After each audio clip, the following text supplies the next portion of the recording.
Hey, my name is Deedee. I mean, I feel kind of awkward just to be like, "Hey, internet, my name's Deedee," but here we are. Hi, my name is Deedee, and I'm going to be talking about my adventure in the astrals. Okay, so I do have like two other channels, and one of them I was putting my dreams on, but then this morning after these dreams, I was like, okay, I need to put my dreams and story times and things like that on my personal channel, and then I'm going to save my other channels for other things. So, adventures in the astrals. My name is Deedee. A little bit about me, since I am, this is going to be like the first video. We're starting off with a bang, okay? My name is Deedee. I'm a mom. I'm a wife. I've been on the spiritual journey since before I got to this planet, honestly. But we'll get to that eventually, okay? We'll get to that eventually, okay? I do past life regressions, future life regressions, part of my other channels, which I'll talk about them at another time. This is just not that video right now.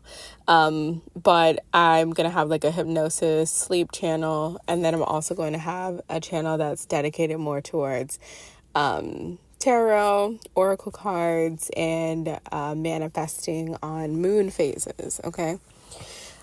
So that's a whole nother conversation, past lives and things like that, which I probably will talk about, like my experiences and things like that. I'm not sure if I'm going to do like the QHHT, and I also have like my own hypnosis technique that I'm building out with an afterlife course, which is going to be touched on in the second video on this channel. Is going to be my dream about the afterlife and why I'm deciding to do an afterlife course. But anyways, I had like a traditional dark night of the soul in 2013 and I have been on the journey ever since. So 12 years in is actually really crazy to me. But yeah, traditional dark night of the soul. I always say it was like April, either the 9th or the 13th. April for me is usually a really spiritually crazy month in general. So I'm not sure if that's astrologically or whatever, but April always shows out for me. So anyways, so I have been in the throes of spirituality and things like that for quite some time.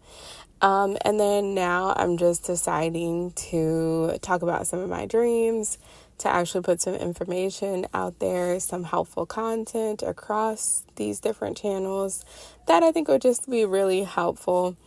So the dreams I think are going to be really fun, because I'm hoping like eventually we'll start to build up this community, and then people will start to have shared dreams, and then we'll get more pieces to these puzzles and fun things like dream sharing. And I've even thought about like dream webinars, like webinars in the astrals. I mean, if we could like figure out how to actually teach courses on getting everyone to sink into the astrals, so we can do free courses in the astrals, and not just courses, but like, activities and things like that in the astrals, that would be so lit. I've been talking to Ray about that for so long. That's my husband.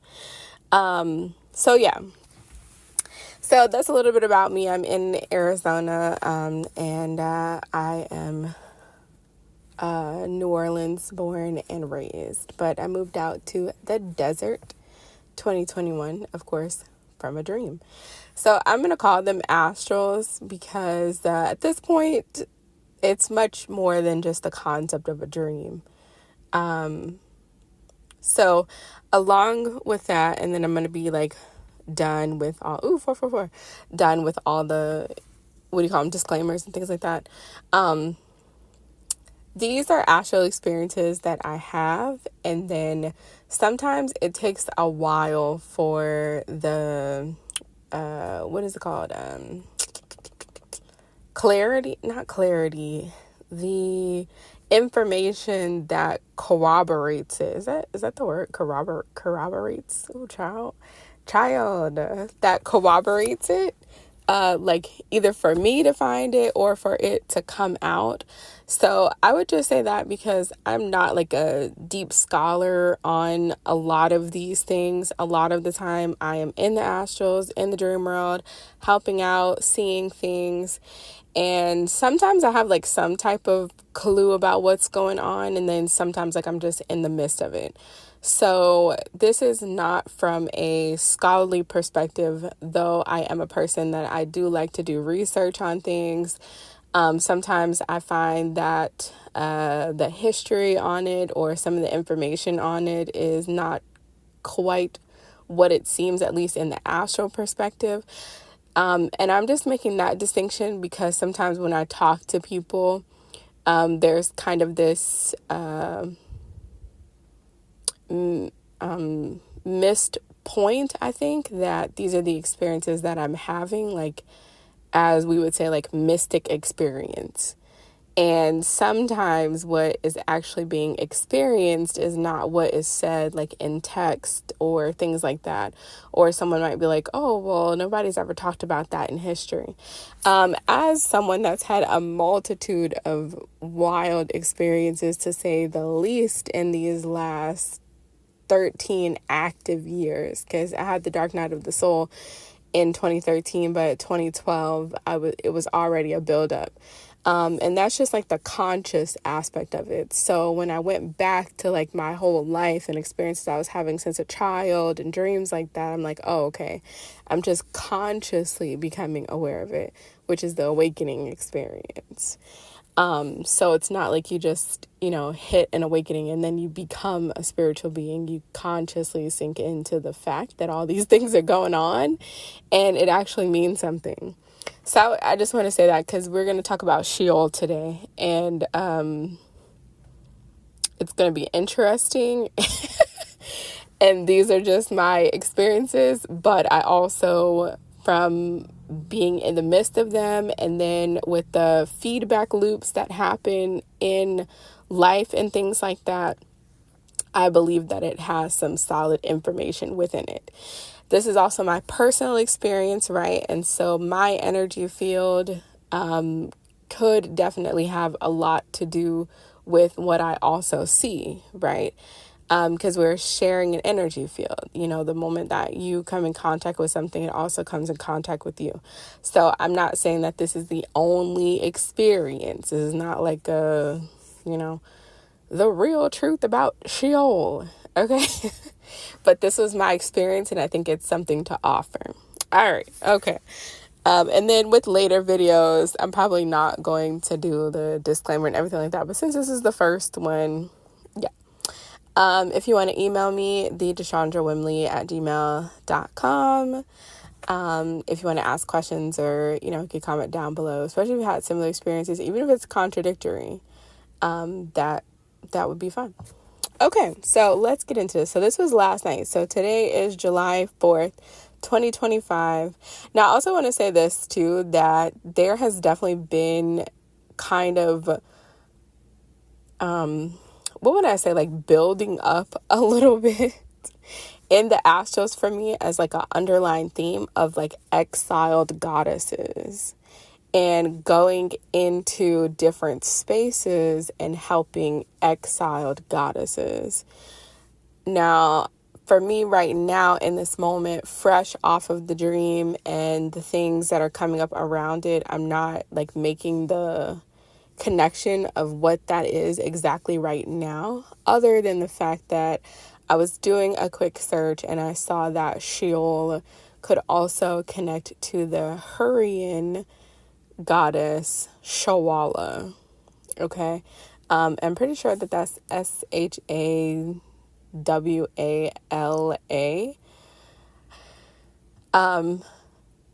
I didn't look too deeply into that, but I did see it somewhere. Okay, I did see it somewhere, and I'm pretty sure it was Hurrian. But that has been a theme going on. Also, this concept of a descent into hell has also been coming up. I think the overall kind of connection of Sheol is usually associated to hell.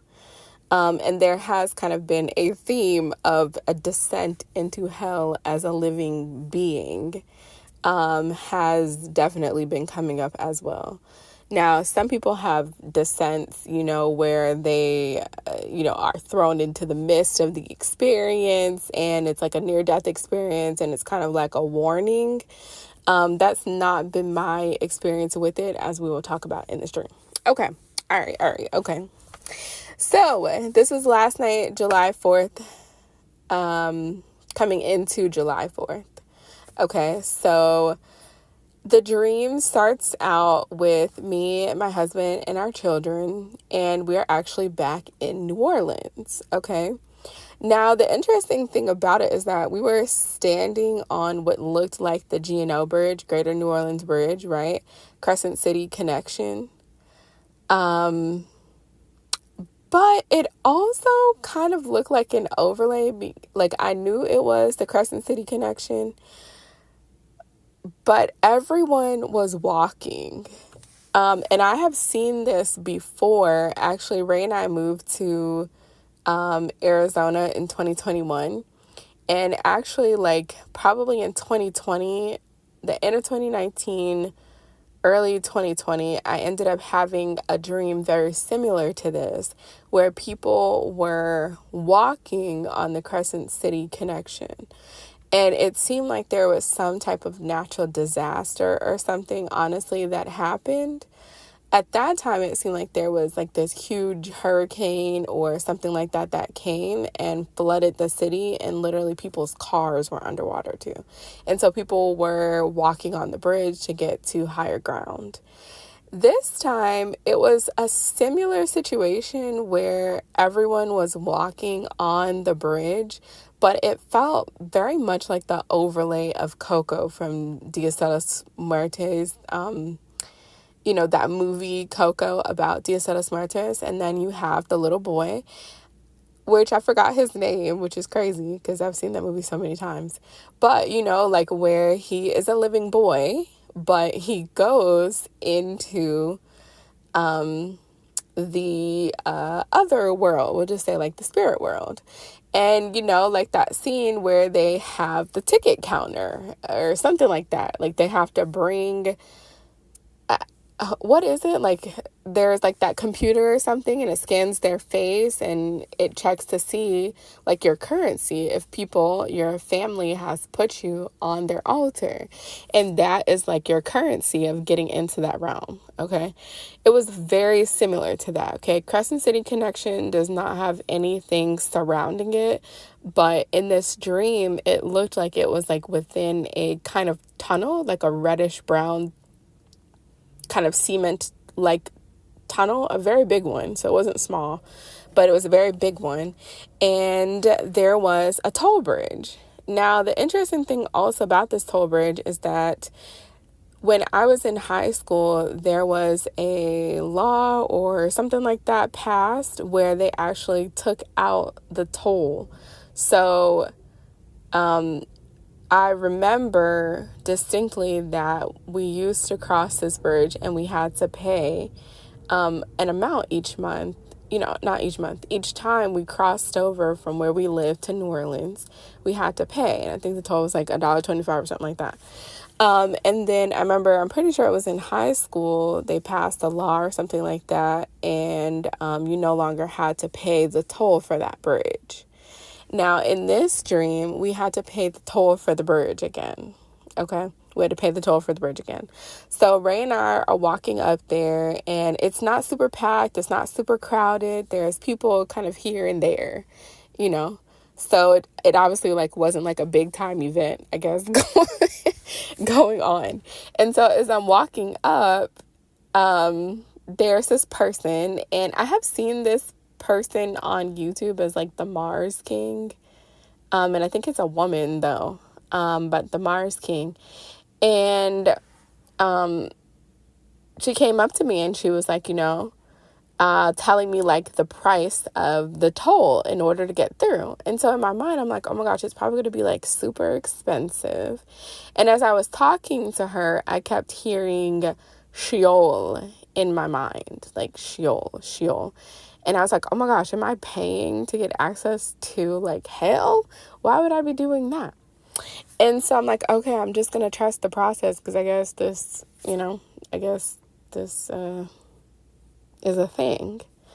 And so she's like, yeah, it's $2.06, like $2.06, which I was born on the 26th. So I was like, oh, okay. I don't know what kind of path is being laid here, but that makes sense. And I was very relieved because for some reason I thought it was going to be like thousands of dollars or something. But she looked at me, she checked something, and then she was like, yep, it's just $2.06. Okay. Now, the fun thing is that my husband and the kids, we all crossed the toll after I paid the toll. And that was for all of us. And there was this kind of shift that happened. Now, this is kind of hard to explain, but sometimes when you're in the astros, we'll say like the quote unquote dream realm, you know how you have like sequence shifts, okay? Like literally you're just in the middle of something, you're doing something, you get consciousness, you're interactive, and then it shifts to something else. And sometimes it's hard to follow when the shift happens. Sometimes I think that we are kind of shifting into a new phase, and then sometimes I think we're being pushed into another sequence. Sometimes I think in some type of way you're like teleporting to different places, and that's why it's very choppy. So here, what I think is that I was like we were shuffled somewhere else. That's what I would say. Okay. We were shuffled somewhere else. So as soon as we all walked through the toll, there's like this brief kind of dark period, we would say, because I was conscious during this. So it wasn't an unconscious shift. I was conscious. And there's like a shuffle that happened. And then I was able to see myself, and then I merged back with myself. So I'm not sure if that was like another part of me or something like that.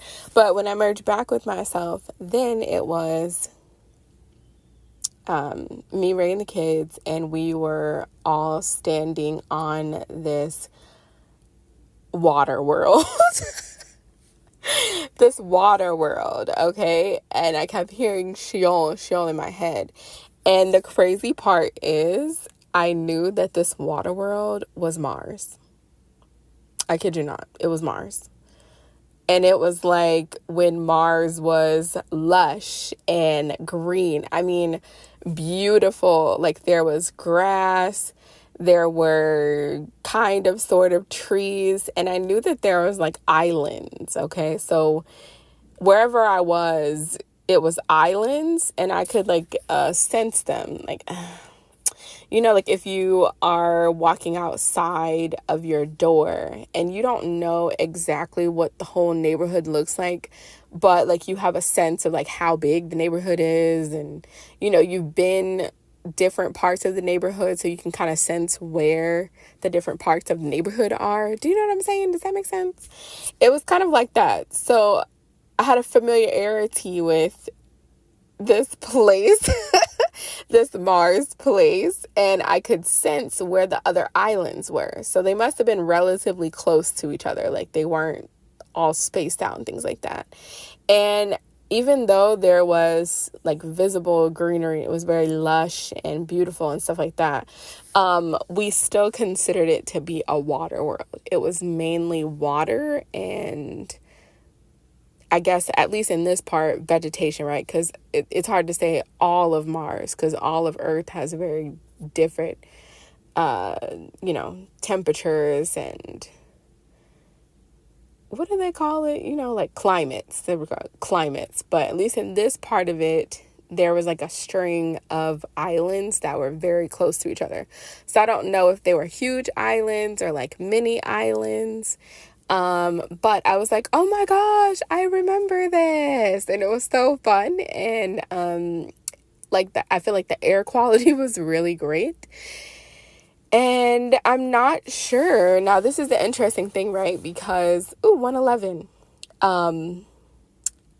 I would assume that this is in the past, but I'm not exactly sure if it is in the past or if it's parallel to this time frame or if it is, in the future, and I kind of remembered this place, but now it's revitalized in the future. I'm not exactly sure where to place it. I'm not exactly sure where to place it. And then the interesting thing after that was that when I woke up and I went back to sleep, which I'm assuming that these are connected to each other, I ended up in another place where I kept hearing this word, Sophos.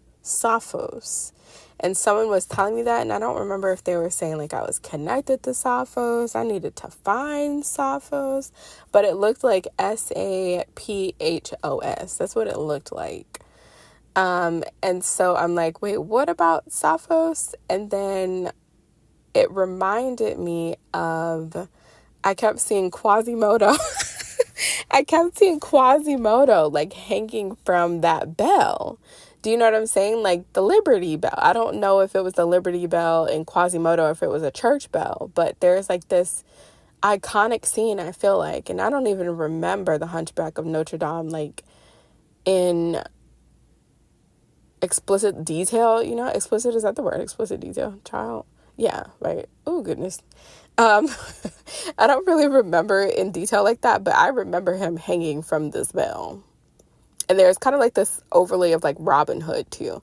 Like, I don't know, shuffling wealth from the rich to the poor. Okay. So, and it was really interesting because seeing Quasimodo swinging from this bell reminded me of this other dream I had.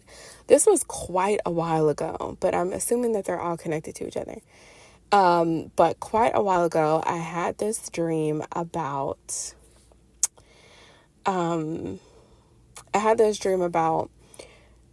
was just dropped off at this shoreline somewhere. I was dropped off at the shoreline somewhere. Now, I don't know exactly if it was Catalina Island or if it's around Catalina Island. I'm not exactly sure. But I have been having dreams about Scottsdale and places in California. So it could be Catalina Island. I'm not exactly sure. But I got dropped off at this shoreline and there was this invisible world over there. Very much like and I actually had this dream before Wonder Woman 1984 came out, and like where like you see the ocean and then like people can't really see it. It just looks like more ocean, which is tied to the Fata Morgana, right? The great illusion or mirage, because invisibility is like, bending light a certain type of way around something. But anyways, there was this thing and I had to like shapeshift into a golden retriever in order to get access to this invisible realm. And in this invisible realm, I was there because there was a deer. There was this deer and it was a huge deer. So I'm assuming that it was probably a being or something like that. A lot of the time they'll come like in the form of an animal or something like that. And sometimes you'll see like a certain luminescence or something behind the animal. So, it's like not just an animal, it's someone or something within this animal. And it was on this huge Liberty Bell. And this Liberty Bell was in the center of this island. It was also like an island. It was in the center of this island. And why I had to shapeshift into a dog was not, I said like to gain entry. I didn't quite put that in the right place. Like I did shapeshift into the golden retriever from the beach front kind of situation, like to avoid people seeing a human disappear. I don't know, for some reason in my mind I was like, yeah, this will work, because they see a golden retriever and then the dog just disappears. I feel like that won't cause as much of a stir. I don't know, but I also knew that there was a hellhound child that was not guiding, maybe it feels like it was guiding, I don't know, but guarding this bridge, and it was a rainbow bridge. And it was also like a central marker on this island. So you had the rainbow bridge that went to somewhere really important, and then you had the bell. Okay, now anyways, the hellhound, he wasn't originally the guardian of this bridge. I think he like kind of forced his way into there. And so I knew he wouldn't attack another dog, but if I came in there as a girl, as a woman, not a girl, as a woman, then I didn't feel like he necessarily attacked me, but I didn't really want to talk that much. You know what I'm saying? So I was just kind of paddling along, and he didn't hear the doe. She was struggling. I think she was trying to ring the bell or something like that, or see if she can put the bell back together or something, and it ended up falling on her. You know, and it was kind of from that cathedral-like structure. I forgot what they're called, but, you know, they have like the wooden cathedral, kind of outside cathedral structure that the bells hang from, like church bells and stuff. It was like that, and it was totally cracked. It was totally cracked, and I was like, okay, I gotta get you out of here, because if he sees you, he's gonna eat you. Like something about the deer, he was gonna eat the deer. So anyways, that was my little adventure in the astral. I think I'm going to call this a story time. I think I'm going to call most of them story times, just so people like actually find them. But they are story times because they're usually come with a lot of spiritual phenomenon. And in another one, not the next one, but in another one of these, I will come back and talk about the spiritual phenomenon that was going on leading up to this Sheol experience. Okay. So yeah, if you've had similar dreams or, you know, anything like that, make sure you comment below. I would love to hear about it. Bye.